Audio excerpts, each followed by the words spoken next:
the WFLA, talking fishing. Going to be here until 8 o'clock.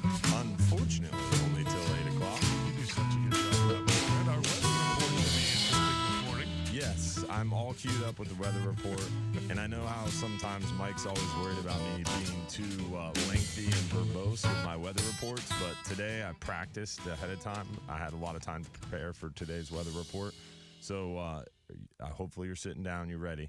Today's weather report is the weather sucks. We're done.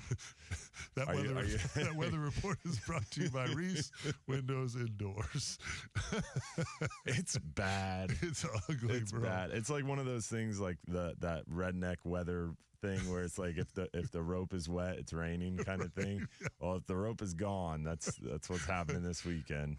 I was I pulled into O'Neill's Marina this week, and I actually splashed the boat with this horrible weather. Some of the guys fished, so we do have some fishing to talk about. But I wanted to get some work done on my new Simrad. Mm-hmm. So I was like, yeah, it's blowing crazy, but I can get protected and do what I need to do. So I showed up at the marina, and the guy in the bait and tackle shop was like, really, bro? You're going out? I'm like, I just got some stuff to do. We kind of talked a little bit about, who is crazy enough to go out. And he said, he talked to Glenn Taylor. Captain Glenn Taylor said, all them people, all them idiots that put their Christmas decorations up early, they're going to be blown all over the place. And I went, that's nice, Glenn. I'm that person. So my lights are all kind of tossed back up on the roof of the house now. So Yeah. I'm looking forward to that. Yeah, I cannot get Joseph and Mary to stay standing in my front yard right now. Exactly. It's real frustrating. It's not great. I get it. They're struggling. I totally get it. If you are headed for the water this morning, God bless you. It's not the most beautiful weather for sure. Blowing crazy, rainy. We have some coastal flood watches in effect too. So I mean, it looks like up towards Crystal River they could get a pile of water. I think, Idalia came through, really smacked Crystal River area. The boys in Ozella Keys Marina really got it, and then like a week later, they got a big line of storms. I think it was a cold front that brought with it a bunch of tornadoes. Unfortunately, this thing is kind of setting up the same way. I mean, pretty much going on a very similar track to Idalia, except for it's a little bit further south, a little bit more into the actual peninsula or Florida. But the tornado chance is extremely high. Everything's really setting up favorably for a high chance of tornadoes. Those are going to be most common towards the center of this thing, which is looking like Homosassa, Steinhatchee, that area. So it's definitely one of those things that folks need to keep an eye on. For our area, a lot of people are calling and talking to me about the flood issue. I think our saving grace for Pinellas County, and I'm not as familiar with Hillsborough and Greater Tampa Bay because I just haven't been looking at anything else besides what's happening in Johns Pass. But I know as far as Pinellas County goes, our high tide is Sunday morning at like 1:25 a.m. And the wind hasn't shifted. According to GFS, the wind shifts out of the southwest around maybe 6, 7, maybe as early as 5 a.m. And then on the Euro model, it shifts out of the southwest even later. So what that means is until that wind starts coming out of some westerly direction, it's not going to push too much water at us. South pushes us a little water, but not that much. Once it switches out of the southwest and the west, that's when we got to worry about flooding. Right up the mouth, yeah. But luckily, that southwest and westerly flow is not going to start until really it's going to almost coincide with the low tide. So I'm hoping everything's lining up right now to where we don't really have to worry about coastal flooding in Pinellas County at least. I will tell you this week with the extreme breeze we've had that seems to have been east-northeast, the amount of dirt that I saw on the Alafai River and down at O'Neill's when I was down there was extreme. Yeah. I mean, those tides got really low. I mean, they were supposed to be low anyway because we're coming up on a moon, so they were supposed to be low, but wow, that water got blown right out of here. And it seemed like because we had so many days of it, it never caught up. Like every day it just kind of got blown out further and further and further. And when it comes back, you know, it just never catches up with itself just because, again, you had almost constant, you know, east-northeast wind just blowing that water out of Tampa Bay. So yeah, it's definitely been a lot of really low lows, and hopefully that really low low will persist. And that'll be a telltale sign everybody needs to watch for, because we have that high tide early Sunday morning. That's going to be the same around the area. That's going to be one we got to kind of watch. But the low tide Sunday morning, that's supposed to be around 6, 7, 8 a.m. I don't remember off the top of my head. If that low tide isn't low, that's a problem. Right. Because that next high tide means we're going to probably get some flooding. Yeah.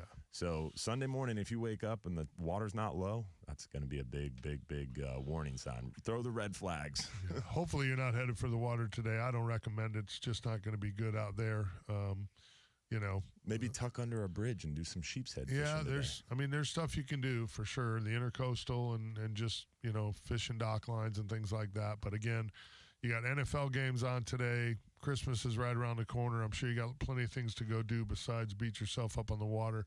I just personally think it's just too risky, and we have too many beautiful days in Florida to go fishing on a crappy day like this. So our weather report, again, brought to you by our good friends at Reese Windows and Doors. Most windows and doors installed in 6 to 8 weeks, and now you guys know you can win them for free. Hopefully you know by now. All you got to do is pick up that phone, text the word HAPPY, HAPPY, to 20129. It's that simple. You can win $15,000 in new impact windows from Reese. That's all it is. Text HAPPY to 20129 to win. We certainly appreciate Reese being a part of our show. The boys were telling me that, and I was kind of surprised. Most of the phone calls were, "What? You went out today?" But some of the guys had people in, and I've been there before, where you just have people in town that, you know, they live up north. This was their one day to go fishing, and they know it's blowing, and they know it could be tough, and they know their fishing spots could be limited because you can't run all over the place. But you know, they caught some redfish, they caught some sheephead, they caught some trout, caught some flounder. So the fishing was really good at the start of this work week, ahead of that weather. And you're jumping in the boat. I like the approach to the new moon every month. Yeah, I like that dark sky at night. I just do. It seems to ramp the bite up just a little bit all the time. Seems to concentrate the day bite. Yeah, for sure. Yeah. Yeah. And now we're on the backside of that new moon, coming up to that first quarter. And we're not far from the full moon, and just hoping and praying for a little bit of a weather window. Yeah, get out there and take advantage. I don't know if we'll get one or not. I mean, looking into next week, it doesn't look very sexy either. Yeah, it's going to stay a little breezy through the start of the week. I mean, right behind this little action we have this weekend, we get right back into a cold front and then another high pressure, and it looks like it might relent a little bit there for the start of Christmas weekend, I should say. So Friday, Saturday, Sunday coming up don't look terrible. That's my next day on the water technically will be next Friday, as I'm headed for the great state of Georgia Monday morning to sit in a tree again. Nice. It's going to be cold, so we're going to have the backside of this weather. It's supposed to be nice and chilly. So I've hunted a bunch already, and I probably, you know, and I've been missing fishing trips just because of this weather. I would probably stay here and fish if I was like, oh, wow, look, this is really going to clear up and things will get right. You know, by Tuesday, Wednesday, we're going to have really good fishing. But I'm like, Well, everybody else on your lease has also killed a buck yet. Yeah, that too. The weather sucks. So I'm going to go sit in a tree, and hopefully it'll be my turn to kill a buck. Yeah, exactly. You got time. I have plenty of meat. We have we've harvested some deers, and it's been a great hunt. My son-in-law Logan shot a big 8, a beautiful deer. And we shot some does, so we got plenty of meat. Now I'm just hunting for a trophy. Nice. We'll see if it's my year. You never know. Never know. But the good part about, and I actually start to get the itch about this time of year because I've been hunting a bunch, and as you roll into hunting season, I'm super excited, super stoked to go sit in a tree. But as it gets to the end of hunting season, we still got a couple weeks, but I get to that point where I've sat in a tree, I've recharged the batteries. Now you get antsy. Now I get antsy to fish. Yeah. Now I'm like, okay, I haven't been fishing that much. We've been hunting. Weather's been crappy. let's rock and roll. Let's go. Yeah. I need the end of March to get here. Rock and roll. I want the weather to flip. Let's get back into spring and start chasing fish everywhere. And then it's tarpon season and all that good stuff. So, But we have a lot of good fish in between now and then. I mean, the sheepshead are rolling like crazy. The redfish bite's been pretty good. Trout this past week for our Fox 13 report, all the trout photos that we got submitted for that report was crazy. I think that's one of the fish that really dials in when that water temp drops and it gets sloppy like this. For some reason, I think we get a really good push. When that winter's mild, I think those fish are offshore, near shore, and I just don't think they make the push in shallow. But it seems like when we have these winters where it gets cold, that water temp dips down. It was in the upper 50s this week. Wow. That tends to push in. We just get a bigger push of trout. That, and I was in podcast mode this week because I didn't have much else I could do, so I got some great podcasts in coming down the pipe. Nice. And I was talking with Capt Ozzie Fisher. I did another one with Ozzie. I wanted to kind of, go over the last Friday I fished down at South Seas and wanted to kind of go over the recovery effort. Do you know that Hurricane Ian was $113 billion storm? I believe it. $113 billion worth of damage. And they're still, 14 months later, they're still not up to speed down there. They still don't have all their hotels.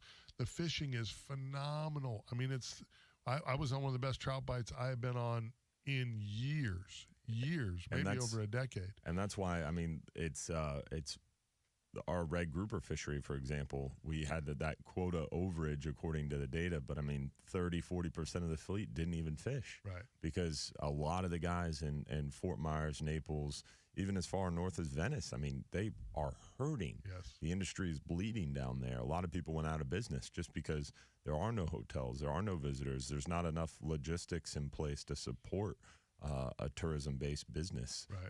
Because it's just, a lot of people don't have roofs. They're still waiting for roofs in Northport. Yeah. And Hurricane Ian was September of last year. We're more than a year past, and they're still trying to recover. 14 months. Yeah. So anyway, I did another podcast with my good friend Ozzie Fisher just to talk about that, the recovery efforts, what it was like to go through it, and then the fishery in general, because the fishery down there is ridiculous. Again, the trout fishing we saw down there was absolutely banner, and I would love to see.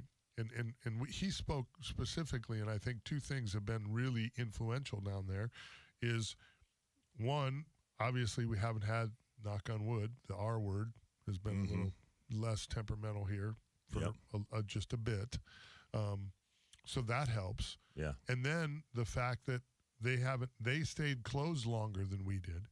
They had a whole year of extra closure than what we had. And you could argue that they're almost in a closure right now, right? 100%. And I mentioned that you can't overlook, and I think this is the piece of the puzzle that people miss here in Tampa when we get in these conversations on the radio about, Mike wants everything to stay closed, man, big jerk wants to just catch him all himself. No, it's the fishing pressure. I was down there with Ozzie Lessinger, who's one of the best. We caught fish every single place we went, redfish and trout. And the trout were beautiful and clean and fresh. We saw one guide boat all day.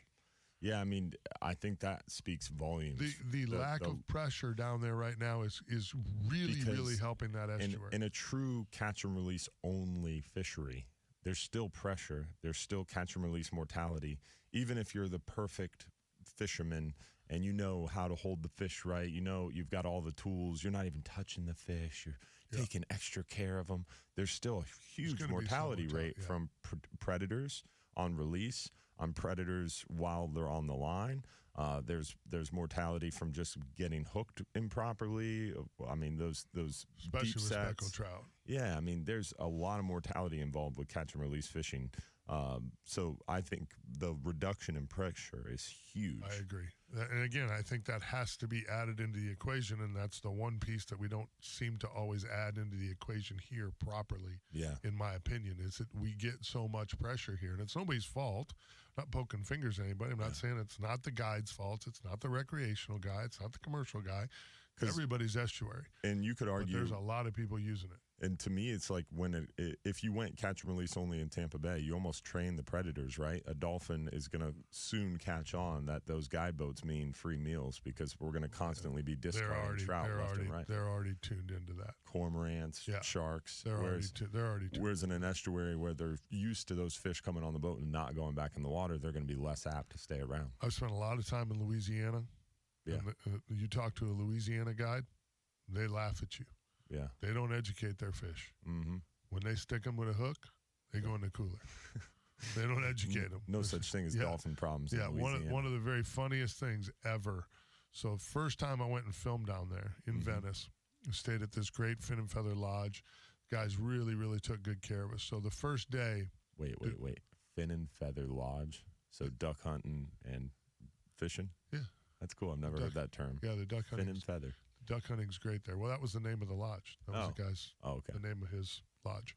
Anyway, so the first day was like epic. Yeah. Like we probably caught 200, 250 trout and 60 or 70 redfish, all on artificial. I got bored of catching redfish when I went up there. It was stupid good. Yeah. So, and we ended up taking some fish. Yeah. So me and Billy and the guide, when three of us filleting, we had these giant, I don't even know how many gallon, they were like 2.5 gallon Ziplocs full. I mean, full of fillet. It was unbelievable.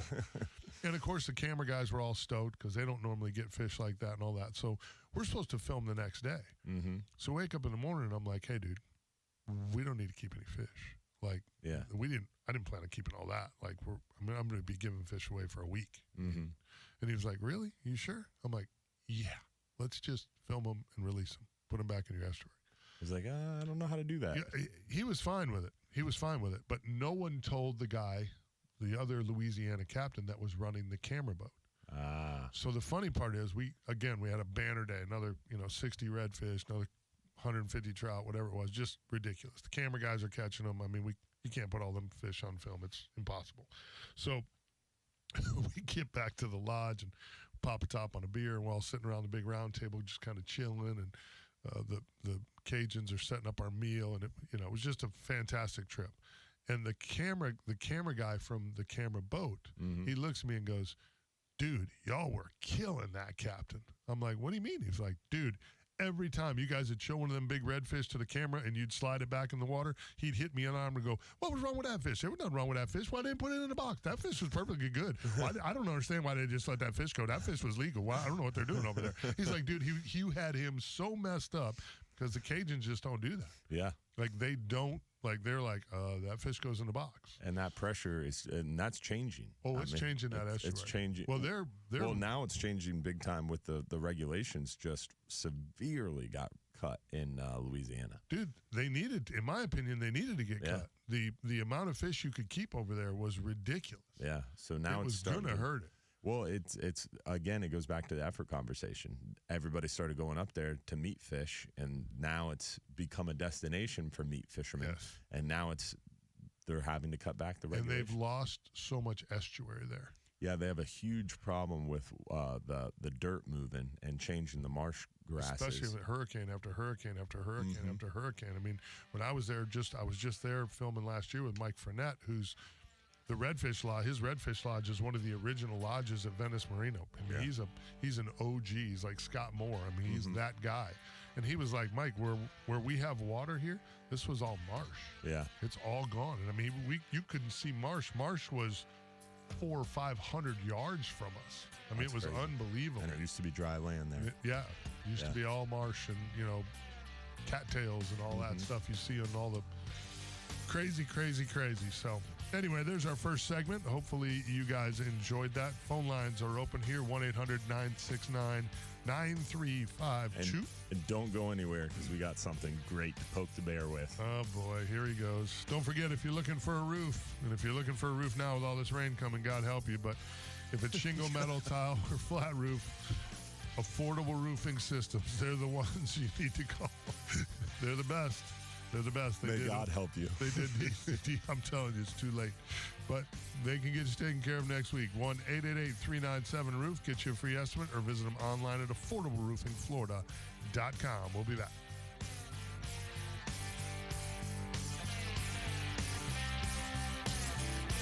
Wait. We'll help you next time, though. You almost had it. So close. That's not the right time.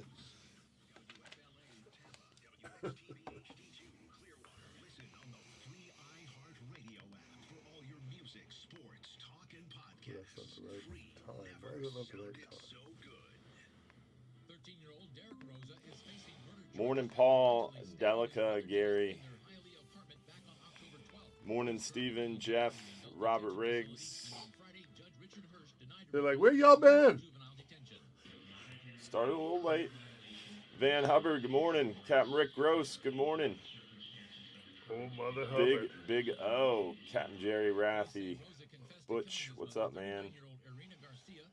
Fidel Hector, what's up, man? Jack Edgar. Hopefully everybody's doing well this morning. I just wish that the federal government, the state government, and the county government could get their act together and work together, because this is fixable. It's fixable. In August, the St. Johns County Board of Commissioners released a study that suggested 3 options: build a 14-foot seawall, or continue beach renourishment and dune restoration, or a managed retreat, which would cost around $3 million for the county to buy out 20 beach properties and allow nature to do what it wants. Most of Florida is bracing for a stretch of rough weather this weekend. High winds and heavy rains are expected to start around Morning, Alan. and last through tomorrow. There will be a slight chance of flooding, down to power lines, and possible Did it let tornadoes. you log in? Governor DeSantis is activating No. the State Guard. It's still loading, Governor apparently. also directed the Florida Division Hasn't of loaded it Emergency yet. Management The to Facebook prepare app? for the aftermath. Well, Many loaded holiday it. events that were planned all across Florida for this weekend are being canceled because of the storm. Congressman Matt Gaetz is Now I joining need the my course of location leaders turned calling down for or some Florida shit. GOP Chairman Christian Ziegler to resign over rape allegations.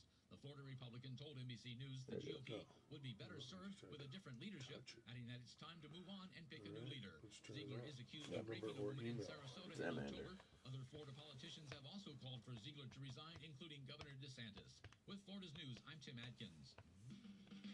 From the I sold Ball a, Station Traffic Center, delays on southbound sold 75 after College Avenue. This is yeah, right I was around just about mile to say. marker I 238. sold We have a a, crash blocking the left lane, causing some major backups gift in certificate that to area. a, Also, some minor road blockage on it with a crash on Hillsborough Avenue at Oregon Road. Should be out of the way shortly.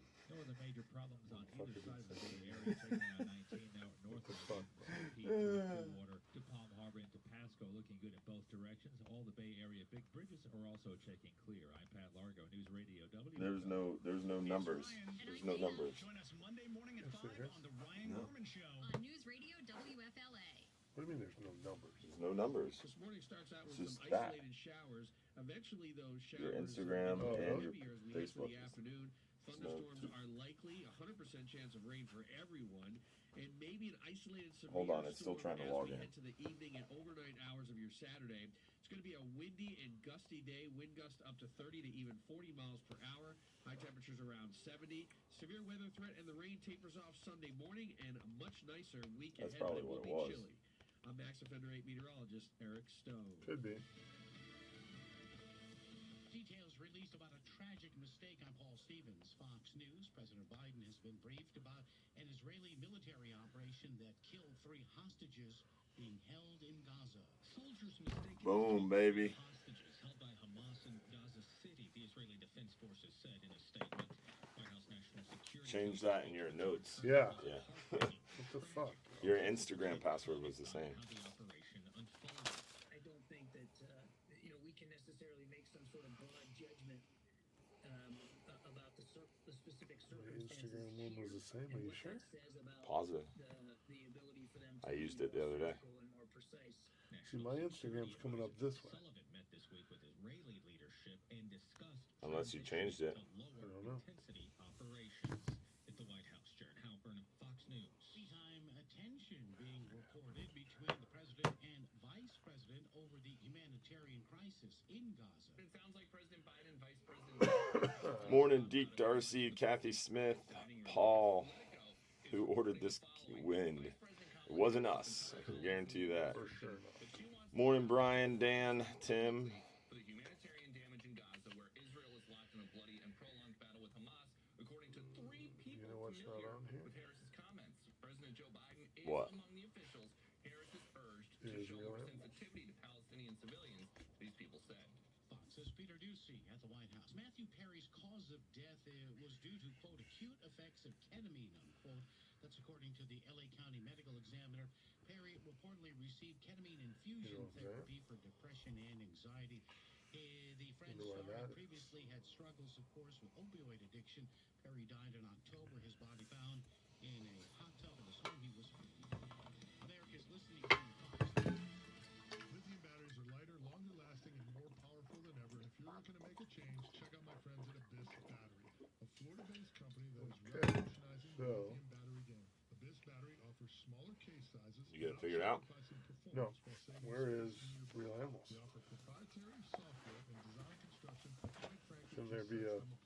Power your pursuit. Abyss Battery. Go to abyssbattery.com and see for yourself why they're the easy lithium battery choice to the Real Animals fishing team. Hillary Burton Morgan here, and I'm excited to tell you about a new series I'm launching. It's a companion So go podcast when you're at to home, Sundance TV's you True hit the Crime menu, Story. It couldn't and then you hit happen those three here. dots. On the TV show, we focus on small towns and the crimes that can rip them All right, everybody needs a D-Hubs, damn it. even deeper into our cases and give you a unique insight Damn, what kind of fish is that? how these stories What? are told. That Listen pink. to True Crime Story. It couldn't happen It's a here. Creole. iHeartRadio Really? app Yeah, or Creole Apple snapper. Podcasts. Is it tasty? There. Yeah. It's like a vermilion snapper, but a little bit better quality meat.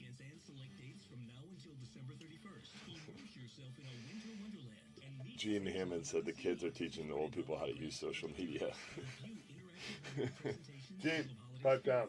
That'll be enough out of you, Gene Hammond. We don't need you to having trouble. Got a new iPad. It's all boogered up, so no reason for you to be that guy. It wasn't boogered up. You forgot your password. We're back.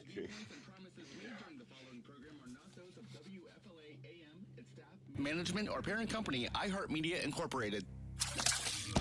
Welcome to the Bartow Ford Real Animals Radio Show, your weekly voyage into Florida fishing. Presented by Hubbard's Marina, hosted by Captain Mike Anderson and Captain Dylan Hubbard.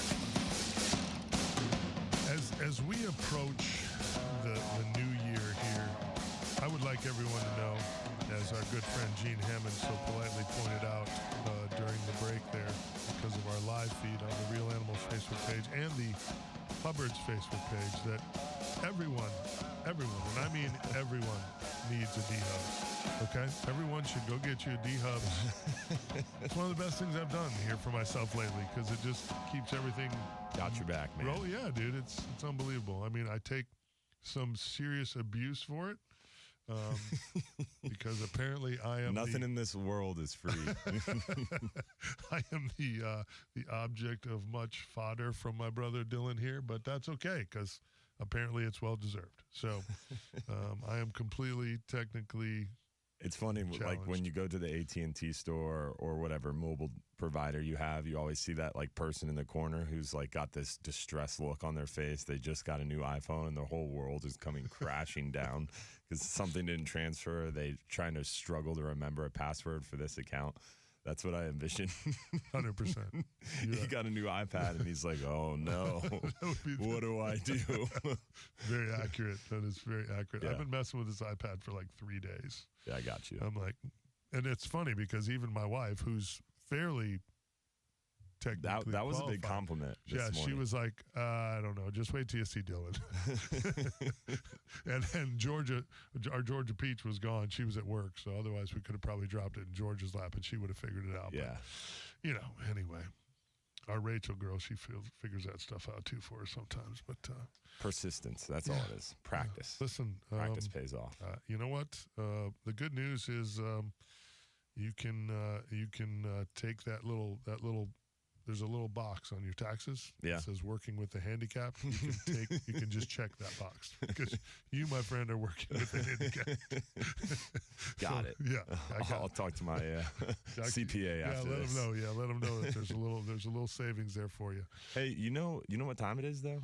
It's 7 a.m. Jackwagon? Yeah, man. Come on, you got a jackwagon? We haven't done. I was Jackwagon. thinking about that this morning when I got up. I was thinking about it last week. I was like, we got to get back in the habit of this. Actually, I was thinking about it last night at about 6:30 while I was driving around Big Bend area. See, your jackwagon of the week every week is just other drivers. It wasn't the drivers. I mean, it wasn't the driver's fault. There was just too many of us. It's no one in particular. It's just drivers in general. I was pointing my finger directly at Hillsborough County Planning and Growth Management, who have failed epically. Yeah, I hear you. They're going to be like the winner of the Jack Wagon of the Year. Yeah. Well, if you talk to other people, like our friends over in Polk County, Travis Thompson and Bobby Woodard, there's apparently this one like interchange that they are just perpetually working on, and there's constantly new cones moved different ways every time. So like it's just like a community joke when you come to this intersection, and I don't even know where this is or what roads it is, but it's always so funny when I see posts about it because it's always changing.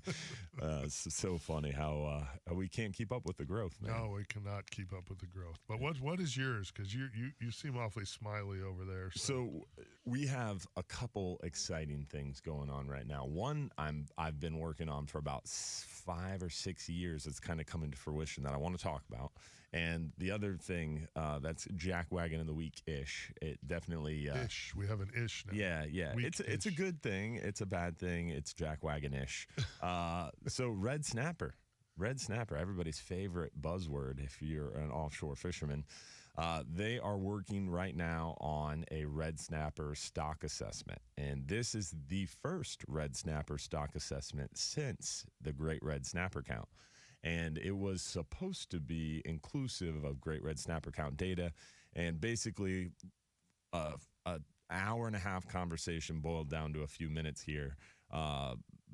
This is a really big step forward for red snapper, and they took a research track assessment approach, which is like the highest level, the most arduous, the longest time frame, the most data inputs. And most stock assessments that happen in federal waters for offshore species, they'll have 50, 60, 70 participants, and a really long stock assessment might be a year and a half, maybe approaching 2 years. This red snapper stock assessment's going on 3 years in the process. It has 280 participants. Wow. So literally like more than 5 times the number of people that are typically involved. Almost 3 years of work. Tells me we should have some great data, right? Oh, don't skip ahead. So this is this past week I got tricked into being the industry representative at the review assessment workshop. So during the stock assessment process, they have a bunch of different workshops where people all get in the room, and they have some fishermen there to kind of ground truth what's going on. And if a scientist says something crazy, fishermen can interject and be involved in the conversation. So it's pretty cool, kind of checks and balances to the process. The review assessment is basically the very last, or the assessment review, is the very last step. It's like, all right, we're coming together to review this whole process and kind of sign off on the process, or not. 3 years of work, 280 participants, countless dollars, like probably multiple millions of dollars spent at this point. Right. They bring in third-party, unassociated peer reviewers to basically sign off on, hey, this is a statistically valid approach. You guys can move forward. So they got this guy from New Zealand, this guy from Australia, they got this guy from the Northeast, totally uninvolved in the Gulf fisheries. They're experts. They're paid a lot of money to be there and act as experts and to review the information. I want that job. Right? Super intelligent people. Well, very impressive. Not qualified, my bad. No, I mean, I struggled. Most of the meeting I was lost. But long story short, these guys got together, throw it out. They just threw it out? Throw it out. Why? Start over. Did they say why? Yeah, there was a lot of issues. So instead of a 2-region stock assessment model, they tried to move to a 3-region stock assessment model, and there wasn't enough data inputs for the East region to give it enough breadth.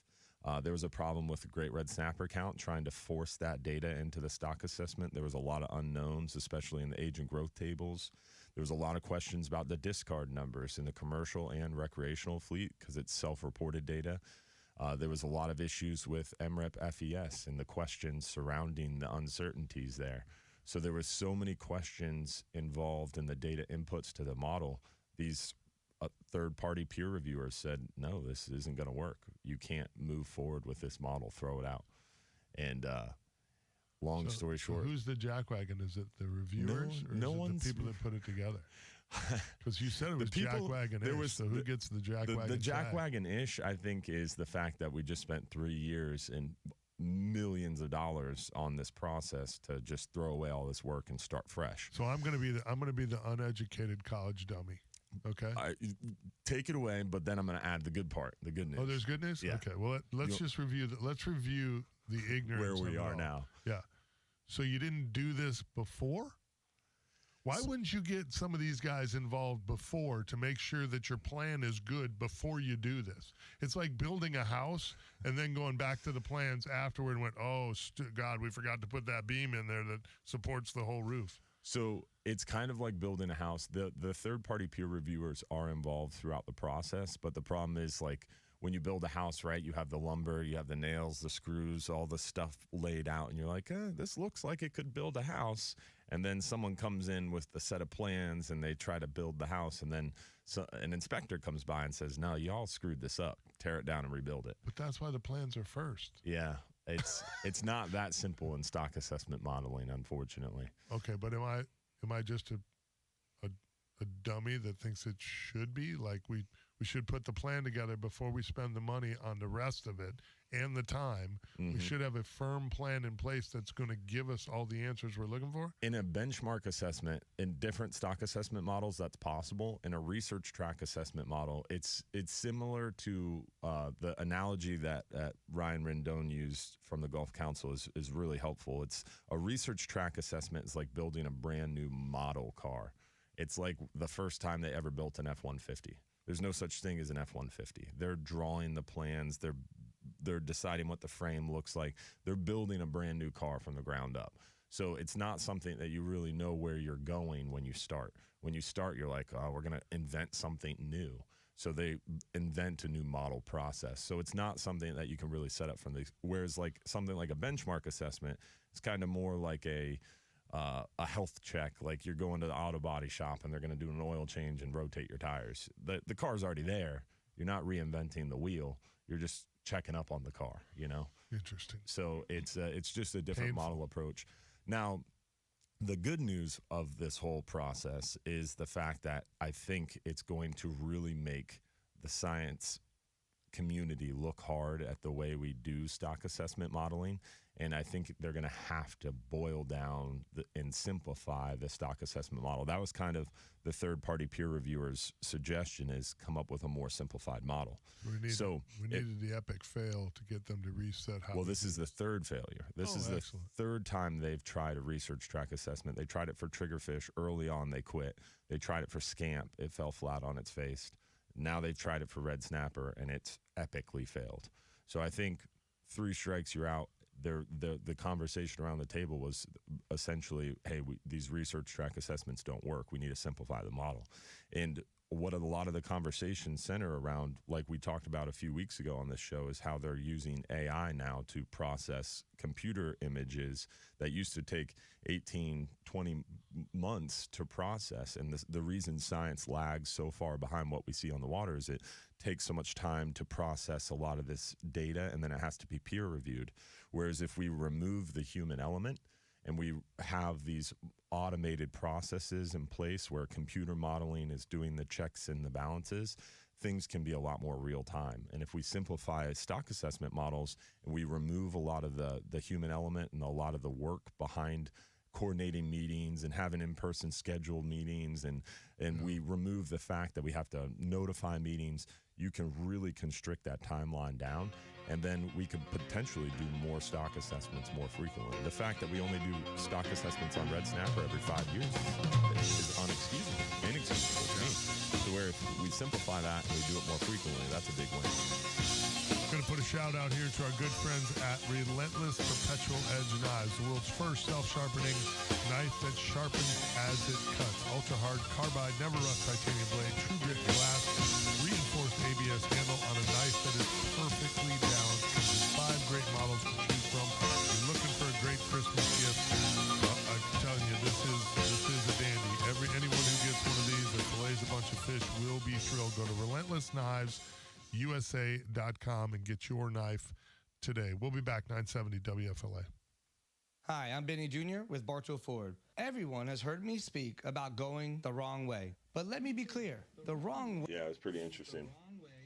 I want points because I stayed way calmer than you thought I was. Gold star. So,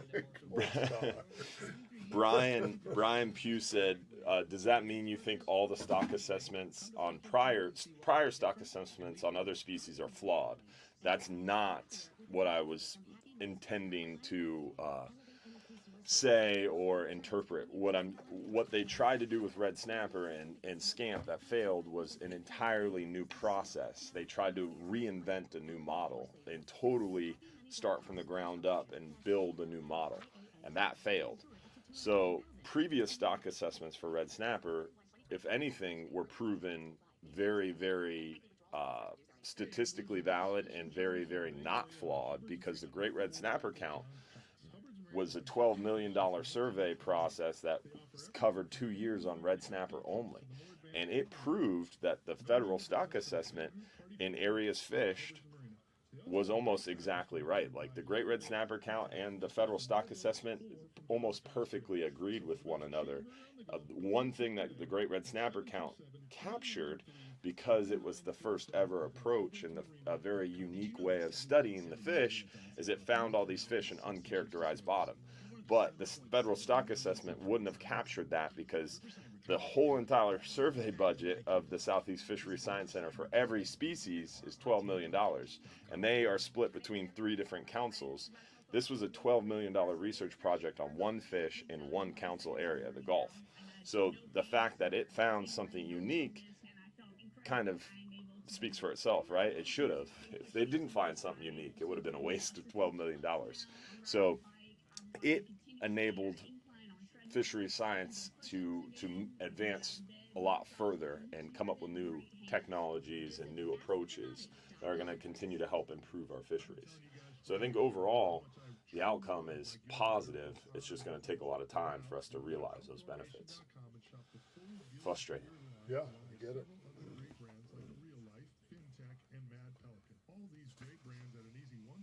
And the peer review process was very interesting, to say the least. It was, and that's the reason why we have so many problems, right? Everybody's like, well, we need better data. We could do an app where I can report my data. That won't pass peer review. Those third-party peer reviewers who get paid buku bucks to fly in and be the experts are going to be like, that's not statistically valid, because it's not a valid data set. It's some Yahoo on a boat saying, I caught this fish. That's why the discard numbers have so many problems, because the only discard numbers we have are when you get intercepted at the ramp and the guy with the clipboard says, how many fish did you catch and release today? And someone spits out a number. It's not a statistically valid number because it's self-reported data. And there's bias in self-reported data. It's interesting. So those third-party peer reviewers don't like that stuff. They constantly throw it out.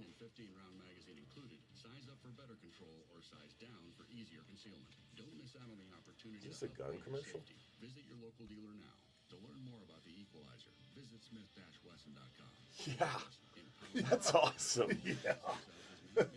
We need that sponsor. Yeah. Yeah. Smith & Wesson commercials? Somebody figured it out.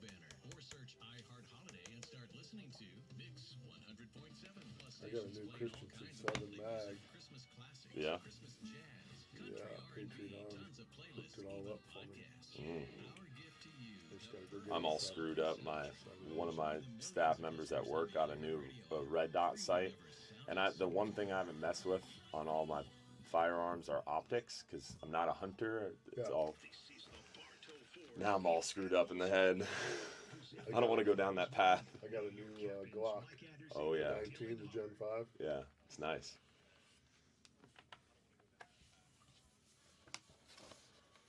Wow. Yeah, they're trying to calm us down. The great Derek DeBose on the other side of the wall. Nice work.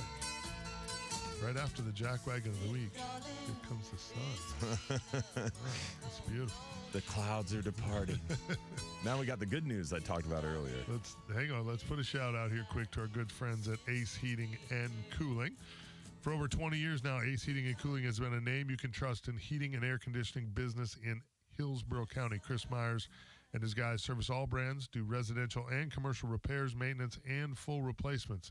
They send out technicians, not salespeople. They're not trying to sell you something. They're trying to fix your problems and they want you to become a long-lasting customer of theirs. Call 813-657-8818 or look them up online at brandonac.net. Find out for yourself why Ace Heating and Cooling is the easy choice for the Real Animals Fishing team.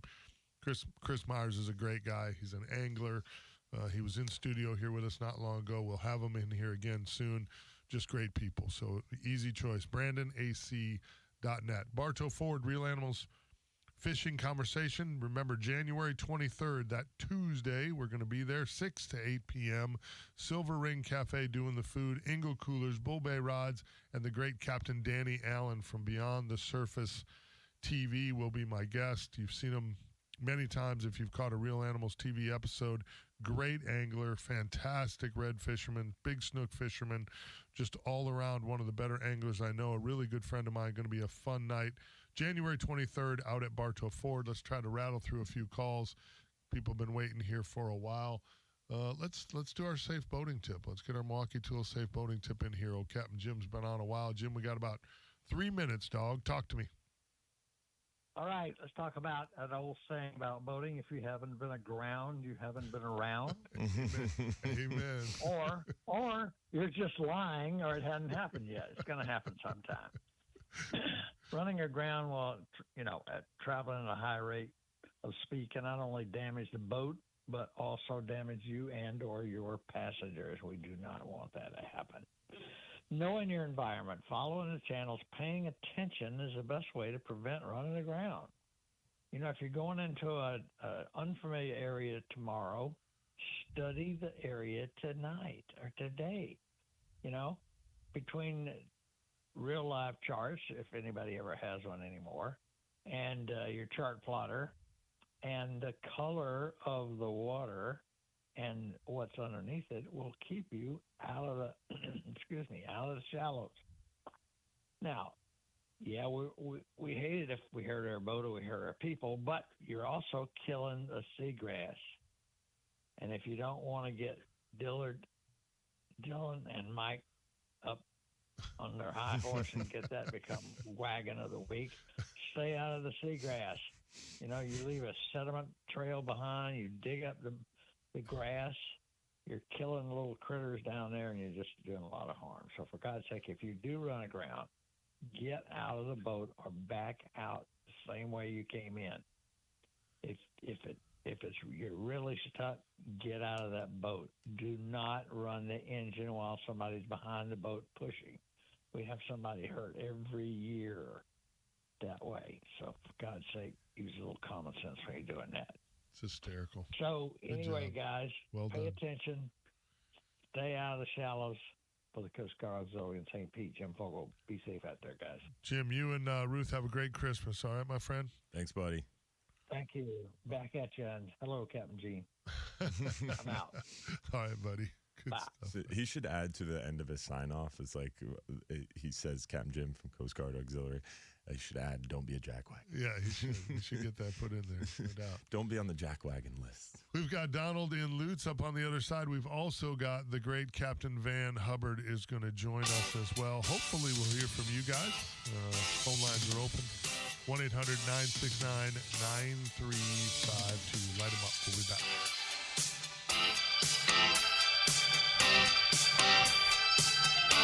From the local Lexus dealers, WFLA News Desk. I do too, but it's all good. You go first. Call dibs. I called dibs. Severe weather is expected to bring heavy rain to most of Florida today and into tonight. Fox 35 Storm Team meteorologist Noah Berggren has the rundown. Is the tornado threat high? No, but it's there. If the unstable air needed for severe weather comes in, then yeah, we're probably going to have a few severe storm warnings and probably a few tornado warnings in the middle of the night. The severe weather is expected to clear out by midday Sunday. The College Football Playoff Committee says it's confident it made the right decisions after it shut out Florida State from the playoffs. Playoff chief Bill Hancock said one reason was because of the leg injury of quarterback Jordan Travis. Hancock said FSU is not the same team without Travis, which caused them to believe there were 4 teams that should rank higher. A jury found 31-year-old Cassandra Smith guilty of DUI manslaughter on Friday. Authorities say she was driving drunk when she hit Deputy Christopher Taylor along I-75 last year. The deputy later died from his injuries. With Florida's News, I'm Tim Adkins. Visit your local Lexus dealer or go to Lexus.com to find the dealer nearest you. From the Moss Nissan Traffic Center accident in St. Pete 20th Street, north of Central Avenue at Burlington Avenue. This report is sponsored by Boost Infinite. Boost Infinite's new wireless technology gives you 3 networks for the price of 1 and better service at a lower price. Switch today. Visit boostinfinite.com. That's boostinfinite.com. Boost. I'm Pat Largo, News Radio WFLA. From the Morgan & Morgan Weather Center, America's largest entry level. This morning starts out with you some shooting? isolated showers. Shooting? Eventually, those showers You're shooting to the back of the head as we head to the before the break ends. Thunderstorms are likely, 100% chance of rain for everyone, and maybe an isolated severe storm as we head to the evening and overnight hours of your Saturday.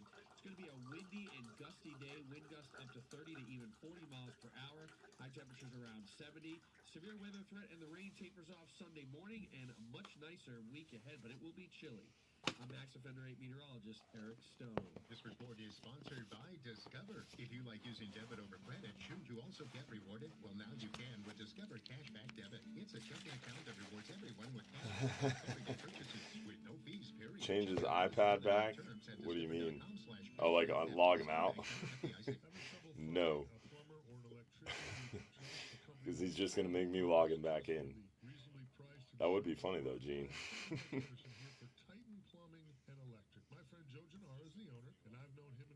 For over 15 years, and when that boy worked on our home, he was the first person I called because Maybe before we leave.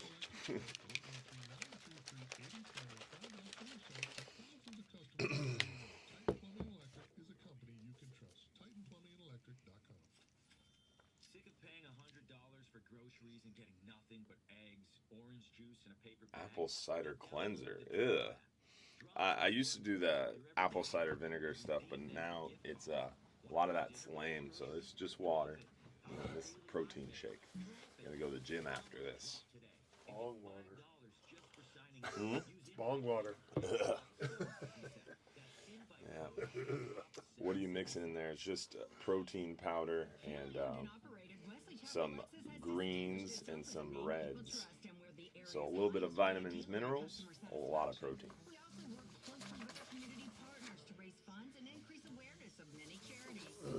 Mike doesn't do protein powder though, because he feels the government has to okay what food he eats. Actually, the doctor told me I couldn't do anything. Otherwise, I would. I'm just messing. Just get my protein from food. Yeah. Dude, there's something to be said about hitting your protein goals. Oh, for sure. It's crazy. Yeah, no doubt about it. Mm-hmm. Energy levels, especially. Mm-hmm. That's why I'm going to go to deer camp next week and eat a lot of meat. Lots. Specializes in repowers and is a Yamaha and Mercury certified dealer with over 1 million parts in stock. So let my good friends at ProMarine Performance Center handle all your boating needs. The guaranteed That's offer the from old Works for Real ProMarine Estate allows commercial. you to skip the hassle during the holiday season. Yeah, you just recorded a new one. Yeah. Spend time I heard it. You heard the new one?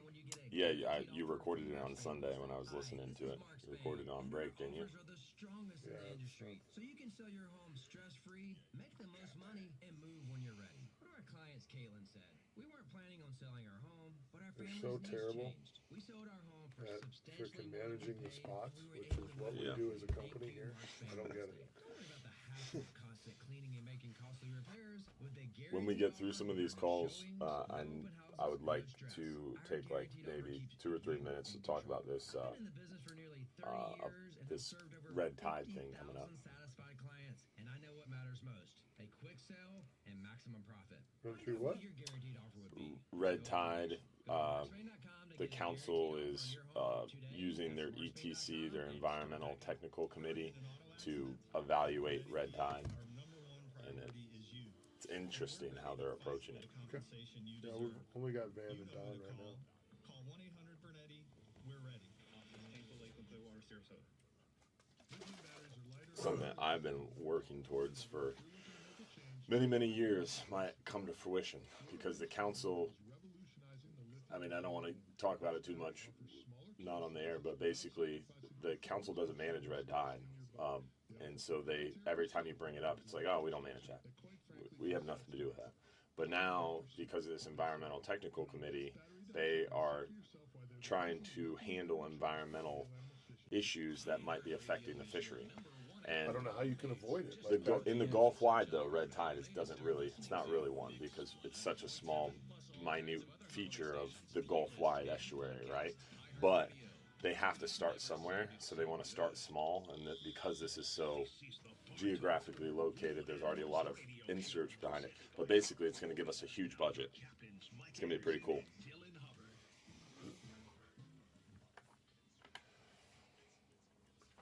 Welcome back, 7:35 here at the iHeart Media Empire. If you're looking for a great place to catch all this weekend's games, how about check out our good friends at OCC Roadhouse Restaurant and Museum, located at 10575 49th Street North in Clearwater. 25,000 square foot restaurant, bar, and event space. Truck shows, very important that I mention that. Wednesday night. Lots of great events during the week. Cornhole tournaments, ladies' night. I said car shows, all kinds of stuff going on there. There was a Bronco event there when Beth and I were there. It was really cool. And the truck show Wednesday night is also Jeeps. I always fail to mention that because trucks are way cooler than Jeeps. That's true. Different. I digress. Everyone needs. If you own a Jeep, you need to know someone with a truck so we can come pull you out. They have 72 TVs. Again, the NFL games will be on all weekend. We've got NFL games today, actually, which is kind of cool. So when you stop in during the week or anytime, you can enjoy an ice-cold Coppertail Real Animals Catch Lager. Get a raffle ticket to win a Bull Bay rod. Drawing for the rod is every Sunday afternoon between 3 and 4 p.m. You must be present to win, but it's worth it. OCC Roadhouse Restaurant and Museum. Stop by and check them out. Tell them Captain Mike, Captain Dylan sent you. Super cool place, super good stuff. Let's go to the phones here, get some of these calls out of the way. Let's check in with Donald in Lutz. Good morning, Donald. What's on your mind, brother? What's going on? You going out in your kayak today? Are you going out in your kayak today? Just checking. You're kind of a gamer, so I thought. That's how we'll gauge how bad it is. Donald's not going. Oh, yeah.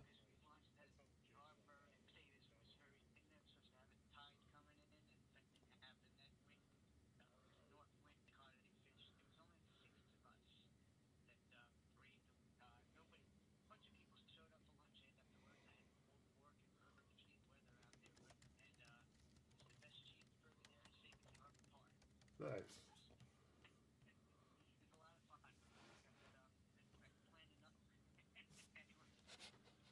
Something's wrong with your connection, Donald. You're coming in a little rough. You have to try to call me back, buddy. You're coming in a little disgruntled. I'm not sure what's going on there, but it's a brutal in my ear. And he lost me when he said best cheeseburger, because the best cheeseburger on the water. I was just about to say is Bartow. at Hubbard's. Oh, I thought you were. Oh no, it's at He Hubbard's. said best cheeseburger in Safety Harbor Park. Oh yeah, well, yeah. Barfly is very close. It's right across the street, actually. Yeah, it's a stone's throw. Yeah. Let's check in with a good friend down in Boca Grande, the legendary Van Hubbard. How are you, my friend? What's going on, buddy? Oh, it's a little windy and rainy, but I think you already knew that. just a touch. Just a touch breezy. I think even our government scientists could have figured that out. Burn. They'd have probably needed more data. Oh. Well,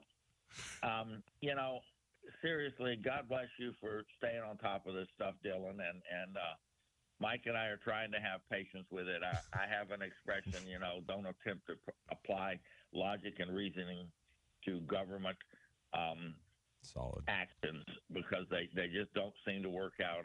I'm really glad they had the peer review and maybe they'll come up with some real ways, some accurate ways. That's the word I'm looking for to manage our fisheries in a way that's fish first and taking care of us best you can afterwards. Yeah. And I think that's the great part about this peer review, right, is there were some political pressures forcing certain data sets into the stock assessment model. And the peer reviewers were like, I know you guys are probably being forced to do this, but it's stupid. The guy from New Zealand was not pulling any punches. He basically said, this is dumb. You guys are forcing this data set in here. You need to take it out. It's pretty interesting. So it's a great testament to the way the system is set up. The peer review is a really good QA, QC kind of catch-all for some of the BS that might get tried to thrown into the system, but it also is a big hiccup on other side of things. Like Mike and I were talking on break, we want to try to improve our data by having some sort of self-reported data. You want to be able to go out there and say, this is what I caught, and we can improve recreational fisheries data with an app.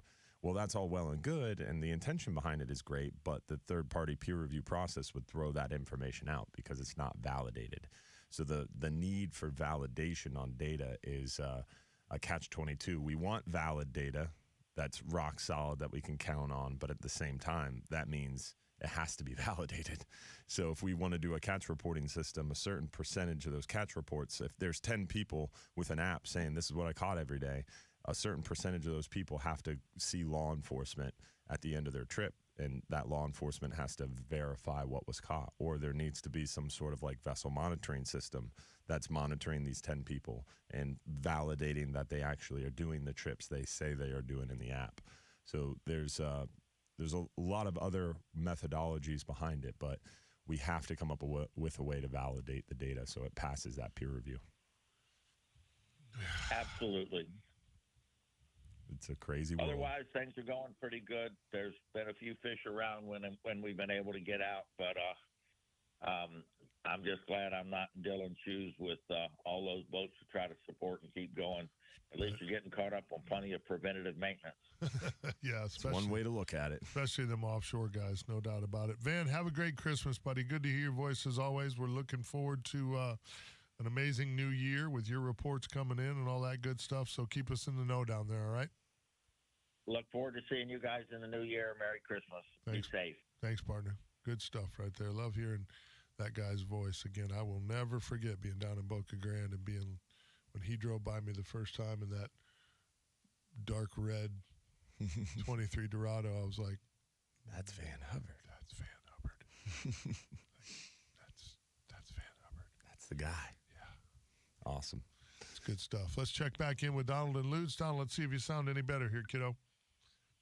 All right. There you are. Hopefully. Yeah, you do. All right. Excellent. You sound better. That was like the first time when I saw your boat out there in the bay. It's like, oh my God, that's Mike Anderson. That's Capt Mike Anderson.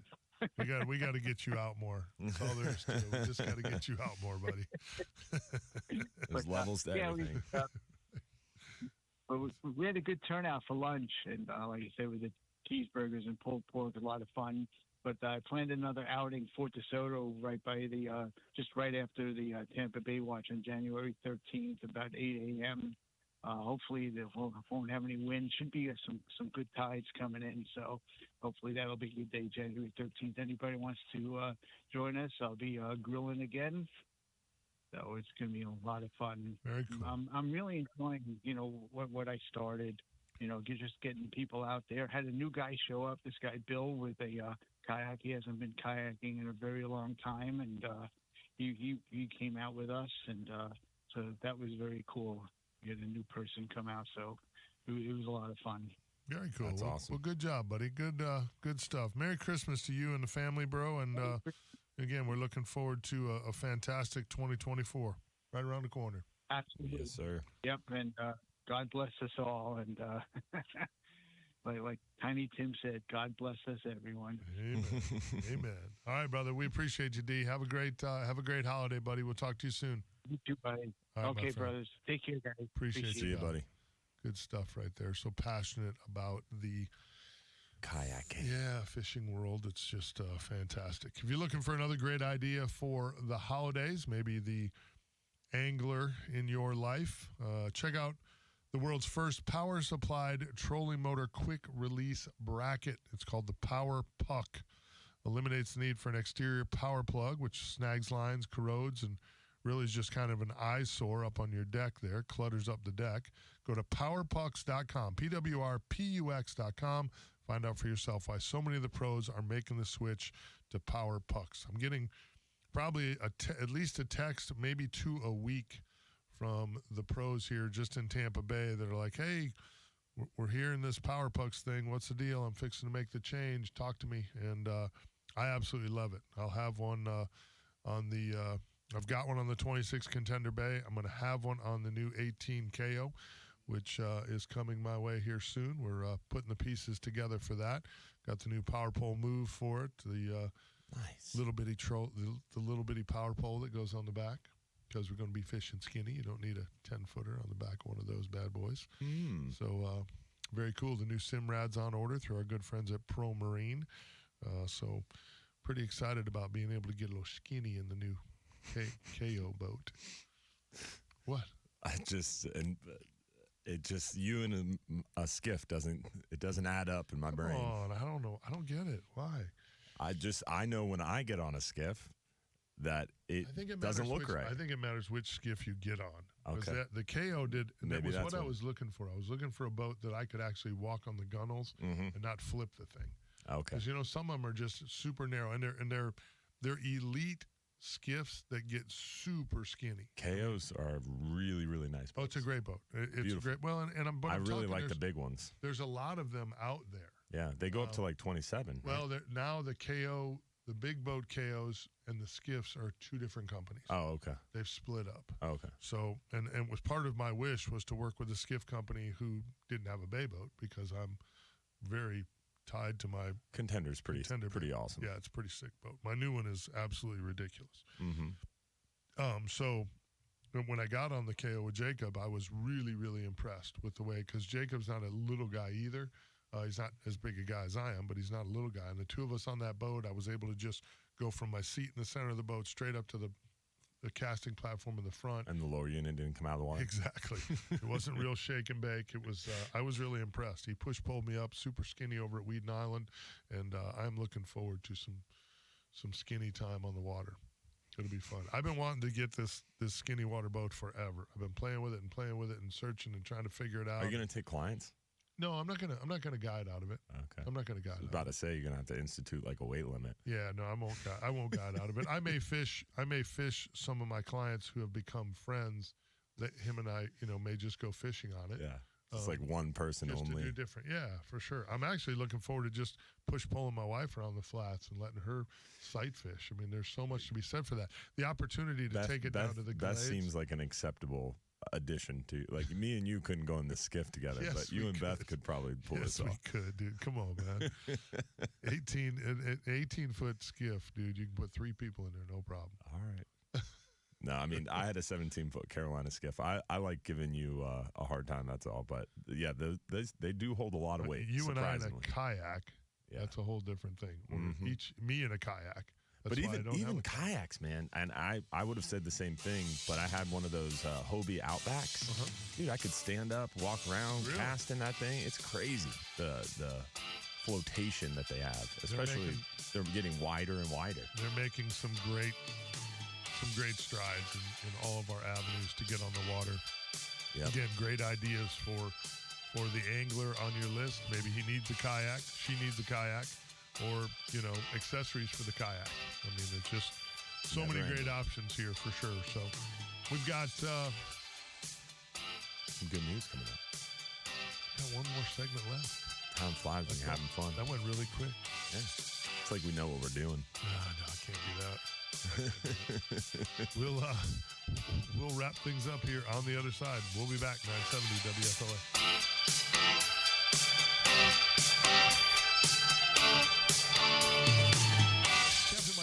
Here for Gator Jim's Fishing Tackle. I've been talking about Gator Jim's now for many, many years, and there's just no way to explain the great saving great deals, all the great gear in Gator Jim's fishing tackle shop. Oh, I need to get your boy Travis. What's his last name? Travis Thompson. I need to get him and some of them guys lined up for some podcasts. Dude, you would love podcasting with Travis. Yeah, I'd like to do that. Bobby's launching a podcast. Is he? Yeah. He's going to want you as a guest. I'm sure. Well, I got to get Bobby on as well. The great Phil Duggar died. Did you know Phil Duggar? Yeah. Boca Grande guy. Great guy. Mirror lures, all the stuff, Strike King lures, everything that I use in my daily arsenal you can get at Gator Jim's Fishing Tackle. 3301 Pinellas. See, I'm already getting text messages. What? My good friend here, Bobby Scheimer. Yeah. He texted in, I'll sign up for a trip on the skinny boat. I'll pay for gas. Love it. I'll pay for gas too. What's it, like $10? Yeah. The gas bill's light, which is nice. I'm looking forward, though, even just up around Crystal River, just to be able to run around. You know, you put that Florida Marine tracks in there and, you know, kind of keeps you out of harm's way a little bit. So Ryan said, why can't the council set up a lottery system for folks who want to participate and give a certain number of those anglers a vessel monitoring system to verify their data? Great idea, but what you're proposing would be a voluntary lottery system. So that's only a subset of anglers. So it wouldn't be a representative of the entire set of anglers, the angling universe, because only only a certain number would volunteer to have that vessel monitoring system and to have that laborious, intensive surveying equipment, essentially. So you're only getting a subset of anglers. So then you're thus extrapolating that information. And you could argue that would be very biased data because those people willing to do that are doing it for some reason. They really care about the fishery. They're probably very invested in the fishery. They're probably better fishermen, and it's not really representative of what everybody's catching. It's the problem with numbers. I mean, it just is what it is. All the scientists can say whatever they want. But the problem with numbers is you can make numbers say whatever you want them to say. That's exactly why you have to have a census-based reporting program. Census meaning it's not a subset of the universe, it's the entire universe. If everybody's doing it, then it's a real representation and there's no data extrapolation. That's big. Because right now they're only surveying a small number of people, and then if they stop a boat with this many fish, then they extrapolate that information over a geographic region, and that causes a lot of problems. If they stop a 17-foot Carolina skiff with one red grouper, okay, but then they stop a 42 Freeman with 28 red grouper, always the Freeman guys. And then they extrapolate that. That's a problem. Freeman guys are shady. That's the problem. We found it. Always watch them Freeman guys. Contender guys, trustable. Freeman guys, shady. I want to be a shady Freeman guy. I want to be trustworthy and honest contender guy. In a 44 ST. In a 44 ST, yes, I do. I'm going to do the 44 ST. Beth and I are going to get to do that in March in Costa Rica. Yes, we talked about it last week. No one cares. What you care. I could tell right away that you care. I care deeply. It's going to be spectacular. Yeah, it sounds awesome. Yeah, it's going to be really comfortable for you to sit there and watch Beth out fish you. Yes, well, that's what helps. The good news about the 44 ST that's got a 12-foot beam on it is I can go to the other side of the boat and not be so close to the butt whooping that I'm taking. You can go inside the air-conditioned cabin and cry comfortably. I can go to the other side of the boat and think about throwing my wife overboard. It'll be great. You swim. That's awesome. It'll be fantastic. Well, again, the Bartow Ford Real Animals Fishing Conversation. We are so blessed to have them back on and rocking and rolling with us for 2024. We're cranking up our fishing conversations out there in January 23rd. It's a Tuesday, 6 to 8 p.m. Again, Dana with Silver Ring Cafe stayed with us as well. We're super excited to have them on. The best Cuban on the planet, in my opinion. I'm going to have to block their Facebook page. It's a problem. It's incredible. Dude, the stuff they post. Stuffed potatoes. Yeah, very So mouthwatering. yummy. It is a Saturday. They have a meatball sandwich. You didn't tell me that. Dude, they have a couple of sandwiches that are dynamite. I can't share all the stuff with you, buddy. Apparently. Apparently you're holding back. Apparently, just a little bit.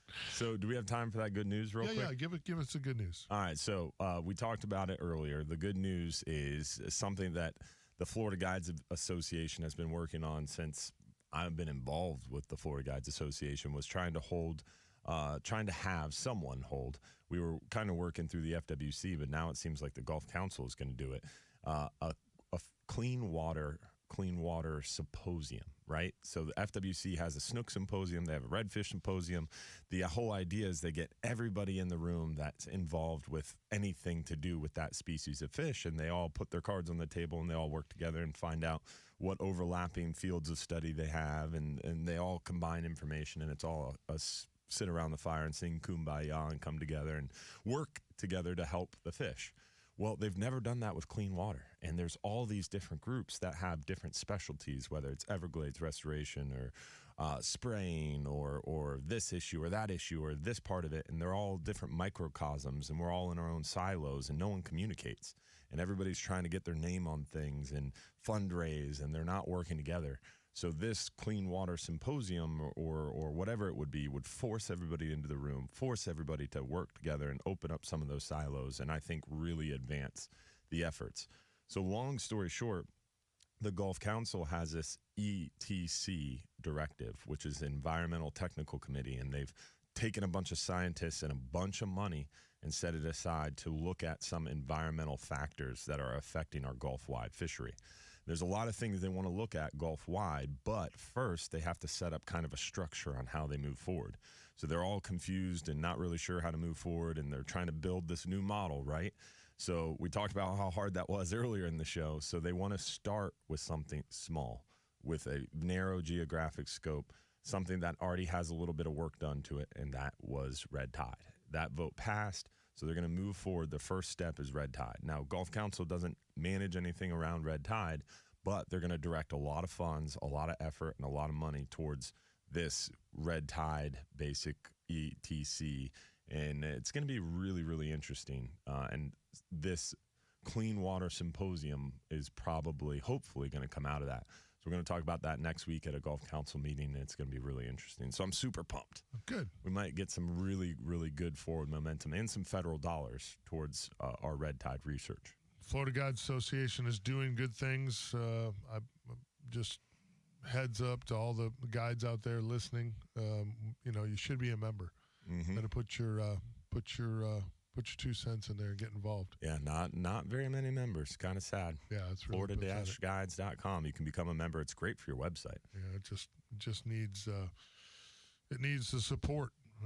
That's how things get done. So it's good stuff. Yeah, super excited. Plus, fishing's going to be great this week once this weather dies down. Great year, my friend, together. Yeah. In the new building here, all that good stuff. Derek DeBose, we appreciate you, my friend, for making this hideous radio program possible. We appreciate all the listeners throughout the year. Again, all the partners, the sponsors, the new partners that have come on board.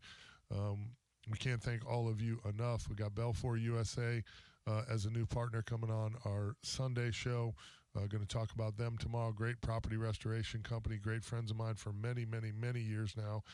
Super excited to have them coming on board. So blessings abound. We certainly hope that your family going into this holiday season is covered in blessings. We hope everybody is safe, has just a fantastic Christmas, great New Year, all that good stuff. Again, can't thank the partners here at iHeartMedia enough for letting us cloud up the airwaves 2 days a week. Again, we appreciate you very much. Always important to remember one very important thing. If you're too busy to go fishing, you're just too darn busy. We really, really appreciate appreciate all of you. Again, thanks to everybody who checks in every week on the live feed, Real Animals Facebook page, and the Hubbard's Facebook page. Make sure you tune in Sunday night. Are you doing the show Sunday night? Every Sunday night, except for Christmas Eve. But every Sunday night at 7:30 p.m. we have our live stream show. Tune in. This Sunday we will be there chirping at you. Make sure you check it out. Tight lines, everybody have a great week and have a great holiday. We're out. The preceding program was paid for by Real Animals Fishing. Thank you for watching and listening and hanging out with us. Hopefully you're staying dry, staying inside, and enjoying your Saturday morning. So we will see you next week and every week for our Real Animals radio show. Hopefully you guys have a great holiday and a very Merry Christmas and Happy New Year and all that good stuff. And yeah, we'll see you for the Bartow Ford event, January 23rd. And got lots of other great stuff coming up too, so stay tuned. Don't go anywhere. And tomorrow, 7 to 9 on 620 WDAE, streaming live to the Real Animals Facebook page. Kurt with power pole. Maybe. Never know. See you guys.